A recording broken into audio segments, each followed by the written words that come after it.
Pakistan dot बॉलें बहुत खेलता है, पावर प्ले में बहुत टाइम लेता है, पावर प्ले को इस्तेमाल नहीं करता है। ऐसे लग रहा है कि पाकिस्तान की टीम नहीं है, ये कोई एसोसिएट मेंबर की टीम है। कोई नीदरलैंड की टीम खेल रही है, नेपाल की टीम खेल रही है।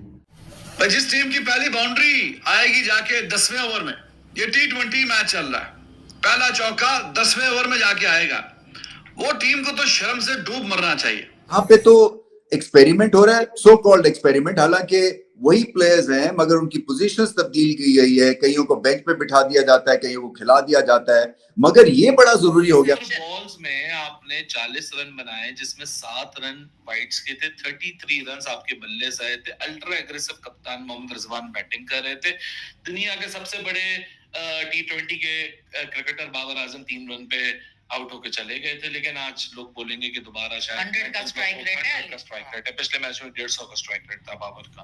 आपको स्ट्राइक रेट की रोनी पड़ी है। ये वो लोग हैं जो पाकिस्तान की क्रिकेट की तबाही के जिम्मेदार हैं, जो इस किस्म के फैसले करते हैं जिसमें आपको कोई लॉजिक नजर नहीं आती। कि इन्होंने देखा कि जब 150 के अंदर टारगेट है और बाबर रिजवान खुद ओपनिंग करने के लिए आ गए। यार कमाल है यार, आप दो सैयदा फरहान को भेजो, वहीं पे इन्होंने जो नियत अपनी खराब की ना, कॉन्फिडेंस ही लो कर दिया। इन्होंने अपनी नियत खराब की और उसके बाद वही हुआ जो होना था कि किसी गली मोहल्ले की क्रिकेट हो रही है, जैसे बैटिंग हो रही थी, जिस अप्रोच के साथ हो रही थी, जैसे आउट हो रहे थे, और सबसे बाहर इतना बॉल चेस करने जा रहे हैं। वो बॉलर हैं, वही वो बॉलर बन के आए हैं। उसको तो गोते देने चाहिए ठंडे पानी में।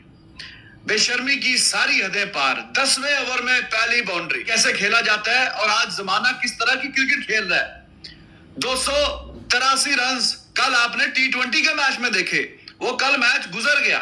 आज उसी मैच का जिक्र जो है, जब ऑस्ट्रेलिया बैटिंग कर रहा था, जब उनका मैक फ्रेजर और वो दूसरा जनाब मैथ्यू शॉट वो ऊपर से चौके मार रहा था, तो कमेंटेटर कह रहे थे लगता है इन्होंने कल वाला मैच देख लिया है। करने से आपका सारा फाइबर डिस्ट्रॉय हो जाता है, आपकी सारी एक्सपेरिमेंटेशन फेल हो जाती है। आप करना क्या चाह रहे हैं मुझे तो अभी तक ये समझ नहीं आया, क्योंकि व्हाइट बॉल टीम हमारी ठीक ठाक सुपरस्टार टीम थी, मगर पहले कप्तानी के चक्कर में तोड़फोड़ हुई, उसके बाद बैटिंग पोजीशंस को आगे पीछे करके तोड़फोड़ हुई, फिर उसके बाद कभी मेजर प्लेयर को बेंच पे बिठा देना, फिर मेजर प्लेयर को खिला देना।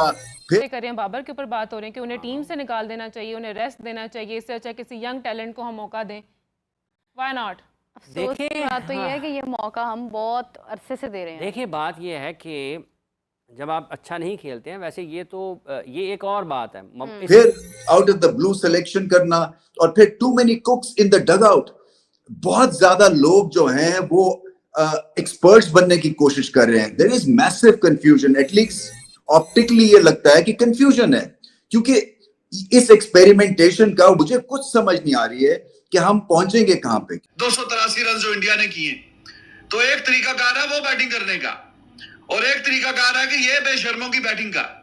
पहला चौका 10वें ओवर में, 10वें ओवर में T20 का खेल है, 20 ओवर का टोटल खेल है, और 10वें ओवर में जाके पहला चौका रिजवान साहब मार रहे हैं कि जो 12 रन करके 24 गेंदों पे खड़े थे, 25वीं गेंद पे चौका मारा, 26वीं में मुंह उठा के वापस चले गए। तो ये आपके जो सीनियर्स हैं, ये बाबर, ये रिजवान, ये नसीम, ये शाहीन, कि जो आपके लिए मैच जीते हैं, वो आपके लिए दर्द सर बने हुए हैं। उल्टा आपके लिए मैच आफ्टर मैच आप हारे जा रहे हैं। ओडीआई में तो चलो वो ऑस्ट्रेलिया अपनी बेवकूफी से हारिस राव कहते कि उस दिन भी ऊपर से मोहम्मद हारिस खेला था, और मोहम्मद हारिस ने जिस तरह एक आपको शुरुआत दी थी, उसी की बदौलत आपको नीचे आसानी हुई थी। आपकी बॉलर्स ने आपको 22 साल बाद ओडीआई में जीत हासिल करवाई। आप समझे बाबर रिजवान ने आपको जितवा दिया, क्योंकि बाबर ने वो एक छक्का और चौका विनिंग शॉट मारा, तो लोगों ने बोला फॉर्म वापस आ गई। आज क्या हुआ? फॉर्म चली गई। मोहम्मद रिजवान की बात, 26 बॉलों में कोई बदतमीजी ना करे भाई साहब। मेरे रिजवान ने पूरी माशाल्लाह से 26 बॉलों के अंदर 16 रन बनाए हैं, और मेरे माशाल्लाह रिजवान ने 62 के स्ट्राइक रेट से खेला। अग्रेसिव कप्तान है मेरा भाई, क्योंकि मसला ये यहाँ है कि आप जब बॉलर्स की कप्तानी देखें, अप्रोच देखें, वैल्यू ही नहीं है किसी को अपनी विकेट की। है ही यही अप्रोच या एबिलिटी इतनी, मैं कल भी मैंने कहा था, करके दिखाते हैं ना यार। कब अप्रोच आएगी कि यही अप्रोच है कि सिर्फ अपने आप को सेव करो, जीतो या हारो उससे कोई कंसर्न नहीं है आपको। क्या मैनेजमेंट है ऐसे आउट होना तो मैं तो होता तो मैं कहता चलो बैग उठाओ जाओ डोमेस्टिक में। देख नहीं रहे कि टीम को क्या जरूरत है, टीम कहाँ पे पहुंची हुई है। ऐसे लग रहा है कि पाकिस्तान की टीम नहीं है, ये कोई एसोसिएट मेंबर की टीम है, कोई नीदरलैंड की टीम खेल रही है, नेपाल की टीम खेल रही है। पाकिस्तान को इस सरफेस पे कम से कम 7 विकेटों से जीतना चाहिए था, और हो ये रहा है कि आप स्ट्राइक रेट के चक्कर में, आप एक प्रेजेंट डे क्रिकेट के खेलने के चक्कर में, T20 बैटिंग के पॉइंट ऑफ व्यू से मैं बात कर रहा हूं, आप पार्टनरशिप्स की तरफ तवज्जो नहीं दे रहे हैं, आप फुलझड़ी की तरह अपनी इनिंग्स चलाने की कोशिश कर रहे हैं और मार्क से बिल्कुल ऑफ है, क्योंकि स्किल वर्क में अभी बहुत फर्क है। बाबर साहब जो है पहले विकेट देकर चले गए। उस्मान खान ने जो थोड़ी बहुत जो है बेहतर आकर जो वो हिटिंग की, कुछ मैच को बनाया, लेकिन स्पेंसर जॉनसन को हिटिंग करने की क्या जरूरत थी? थोड़ा सा मैच में और डीप जाना चाहिए था, लेकिन पहले ही पाकिस्तान ने जो अपने हाथ उठा दिए। दाऊद साहब, ऐसा लग रहा है जैसे इस T20 टीम से बिल्कुल बैटिंग नहीं होती है, और जो सिलेक्शन कमेटी आई हुई है उनको बैटिंग के हवाले से सोचना पड़ेगा, बैटिंग के हवाले से कुछ नाम इस टीम में शामिल करने पड़ेंगे। ये रिजवान ने तो आज बेड़ा गर्क ही कर दिया बैटिंग में आके, क्या कहेंगे? T20 इंटरनेशनल में चित किया और पाकिस्तान के बॉलर्स चलो अगर पहले मैच में पिटे तो आज बड़ा जबरदस्त कमबैक किया। हारिस रऊफ, सुफियान मुकीम का डेब्यू इसलिए बोलूंगा क्योंकि वो सीनियर लेवल पे आज उसका डेब्यू हो रहा है। उससे पहले तो एशियन गेम्स हंगझू के अंदर 3 T20 वो खेल चुका था, वो भी हमने जबरदस्ती इंटरनेशनल स्टेटस उसको दिलवा दिया था। सबको पता है नॉन सीरियस क्रिकेट थी, 45 मीटर की बाउंड्री थी। आज उस लड़के ने क्या बॉलिंग करके दिखाई है, और 148 में अब उस्मान खान की 35 बॉलों में 50 आ गई, लोगों को बुरी नहीं लगेगी। बट अब सवाल यही बनता है कि who will pay the cost of those delivery जो कि उस्मान खान ने डॉट खेली। क्योंकि जहां आप डेविड वार्नर या रोहित शर्मा इस तरह के बल्लेबाज नहीं बन सकते ओवरनाइट। इसके लिए एक प्रोसेस है, एक पूरी कोशिश होती है। तो आपके सिस्टम में पहले तो वहां पे जान होनी चाहिए ना, जहां पे आप इस तरह की ब्रिलियंस निकालें और फिर आगे बढ़े, और फिर हाँ आप कहें कि हाँ जी ये फलाने 3 प्लेयर स्लो खेलते हैं तो हम इनको रिप्लेस कर लें, इन्होंने 100 T20 खेल लिए हैं, नॉट गुड इनफ, और हम इन 3 को खिलाएंगे क्योंकि ये सिर्फ फुलझड़ी नहीं है, ये 20 रन नहीं करते हैं, ये आपको 60 रन करके देंगे 25-30 बॉलों में, और देखिए ये मैच विनर्स होंगे। ऐसा भी नहीं ना है। अगर बाबर आजम की फिजिकल फिटनेस का मायार वो नहीं है जो होना चाहिए, और बाबर अगर खुद उसके ऊपर मेहनत नहीं करते हैं, तो ये किसी ने अगर ज़बरदस्ती तो उनको उठा के जिम में लेकर नहीं जाना ना, ये तो खुद उनकी अपनी जिम्मेदारी है। और इसी तरीके से बाकी सारे के सारे जो खिलाड़ी हैं उनकी भी, वो 200 भी आपसे फिर डिफेंड नहीं हुआ, तो इस पूरी सीरीज में आपकी बैटिंग तो अभी तक टेस्ट ही नहीं हुई। तो अभी जब T20 में आपकी बैटिंग थोड़ी सी टेस्ट होने लगी है, तो आप पिछले मैच में वो बाबर और रिजवान पिछले मैच में बल्ला पकड़ के नहीं आए जब 7 ओवरों में 93-94 करना था। आज वो बल्ला पकड़ के आ गए हैं और मैच जो है उसका बेड़ा गर्क और सत्यानाश करके चले गए।